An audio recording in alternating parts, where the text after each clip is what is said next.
Hey guys, thanks so much for clicking on episode of Side Flick. My name is Chris. I hope everybody out there is having a wonderful day. Since my new studio is still being built and I'm in the process of moving, the next green screen suggestion goes from JT Custom. Says, the next green screen should be you doing the Michael Jordan long arm slam dunk scene in Space Jam. Oh, I did recently purchase a Toon Squad outfit.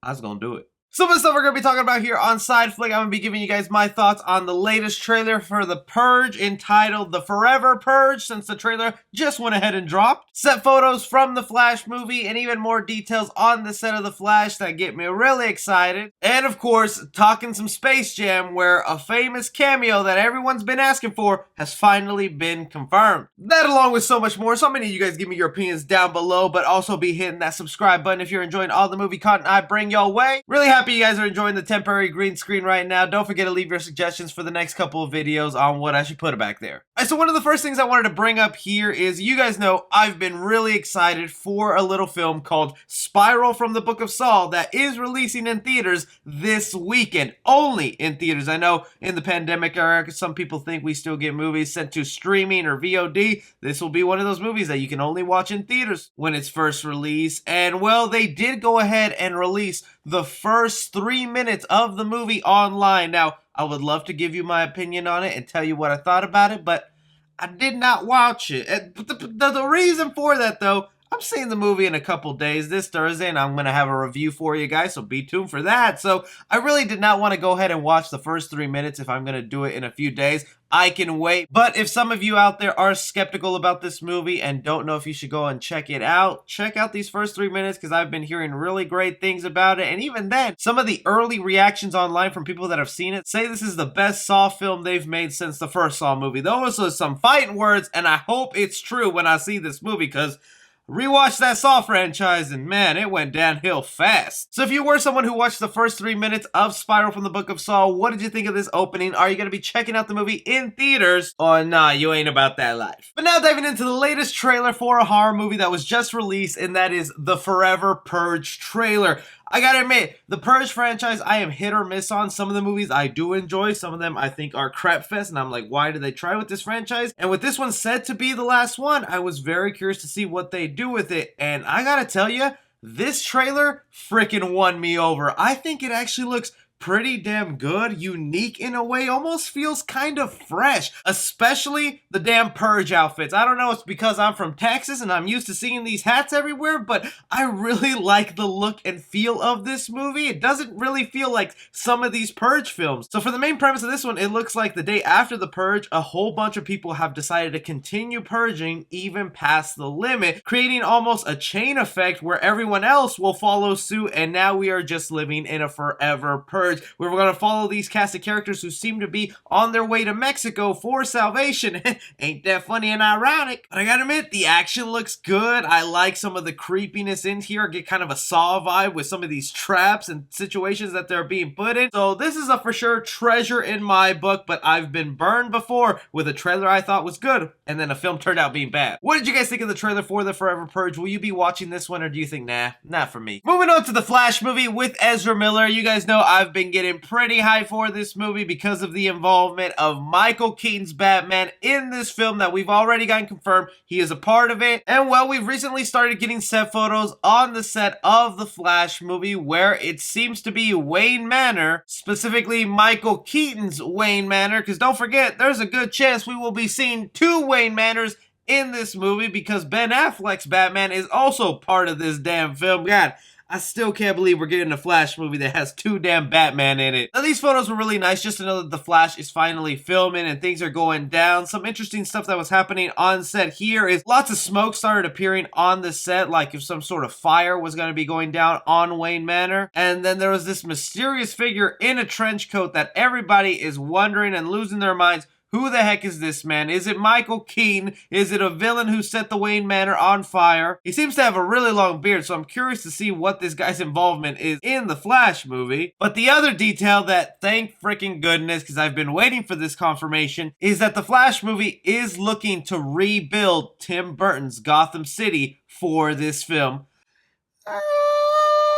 The Tim Burton Gotham has to be my favorite Gotham City ever put on screen. I think it is a wonderful, beautiful work of art that perfectly captures the gritty, run down, timeless feel of Gotham City, because when watching that movie, you can't really tell what era this is in. It's like a mix of both, set in the future but also stuck in the past. Pairing that up, that this is supposed to be years later, so we're gonna see a more advanced, modernized version of this Tim Burton Gotham. Bring it, boy. I just hate that it's kind of cheating that I'm so excited for this Flash movie because of Batman and seeing his world and what could be in there. Just like picturing the Flash fighting villains in the Tim Burton Gotham that are meant to be all kooky. They dress up in uniforms, getting those small lines of dialogue to what happened to Jack Nicholson's Joker, or if there was other villains he fought in the past. It's mind-blowing to get a continuation of that world. You guys see these set photos and you hear that they're recreating Tim Burton's Gotham City. Does that get you excited for The Flash, or are you still just not looking forward to this movie? Next up here, one movie in the works that I'm very much looking forward to is Knives Out 2. Again, if you have not seen the first Knives Out, directed by Rian Johnson, that has an amazing cast dealing with a murder mystery that I highly doubt you'll be able to predict that ending, because it's pretty damn good. Well, they're currently hard at work at getting production started on Knives Out 2. That'll be a whole brand new story with a brand new cast, except bringing back Daniel Craig as the detective who will solve the mystery. Well, they've already gone ahead and added 2 cast members to Knives Out 2, and they are really starting the ball high. First off, they announced Dave Bautista will be one of the people involved in Knives Out 2. Dave Bautista is really having a great career outside of wrestling. I mean, the man was in Guardians, Blade Runner. He's about to be in Zack Snyder's Army of the Dead, and now Knives Out 2. Dave Bautista is just killing it. So yeah, pretty happy that they added him. And then the second cast member they added is Edward Norton. You guys remember him as being the original Hulk in the MCU before he was replaced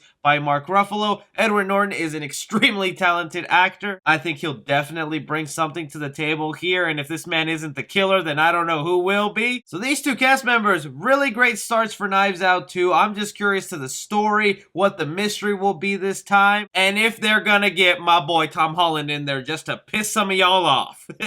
You guys hear these 2 casting choices for Knives Out 2. Do you like them being involved, and who would be your wish list actor or actress to be in Knives Out 2? Bringing it to some talk about Space Jam 2, titled Space Jam: A New Legacy. Still unbelievably excited for this film, set to come out July 16, 2021, so the movie will be here before you know it. The trailer, I think, really turned around some people's thoughts on this movie, on what it could be, just how fun, insane, kooky it looks, and just the amount of cameos that'll be in this movie with all the Warner Brother characters, Batman characters, The Mask, Pennywise, and millions more. The one cameo on everyone's mind was, is Michael Jordan gonna be making a cameo in Space Jam 2, since he started the franchise with the first Space Jam? Well, spoiler man Don Cheadle went ahead and answered that question for us and confirmed Michael Jordan will have a cameo. But what he said exactly was, in a recent interview, Don Cheadle revealed that Michael Jordan will indeed be making an appearance in Space Jam 2. Michael Jordan is in the movie, but not in the way that you would expect it, said Cheadle.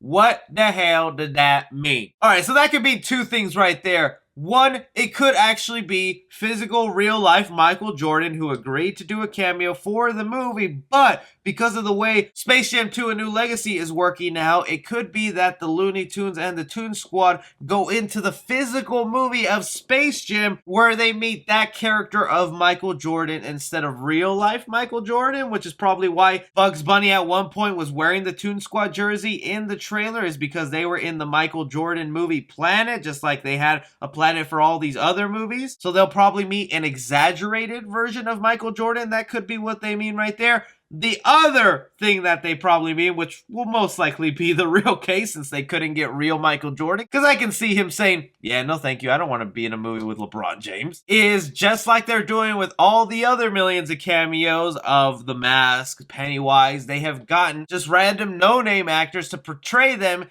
They could probably have hired a Michael Jordan lookalike to play Michael Jordan in the movie, and that's who we will be interacting with. I think that is probably the most likely scenario. So in a way, Michael Jordan will be addressed, will be referenced, might even show up in the movie, but it'll be some sort of knockoff Michael Jordan looking guy who's like, hey, remember me, LeBron? Remember me, Looney Tunes? So I don't think this really ruins it for me. I kind of figured there'd be some sort of Michael Jordan reference in there. There just has to be. Now when we go in to watch Space Jam 2, we can wait to see if it'll actually be him or some sort of body double. What do you guys think about this? Do you think Don Cheadle should have spoiled this little cameo? How do you think they're going to pull off this Michael Jordan cameo? Will it actually be him or will it be some imposter? Really curious to hear your guys' thoughts on that. But that is just all movie news we currently have going on right now, guys. I want to thank you so much for taking the time to watch this video and look at my dumb face while I give you the movie news. Stay subscribed to the channel and look out for that review of Spiral of the Book of Saw coming out tomorrow. But as always, my name is Chris.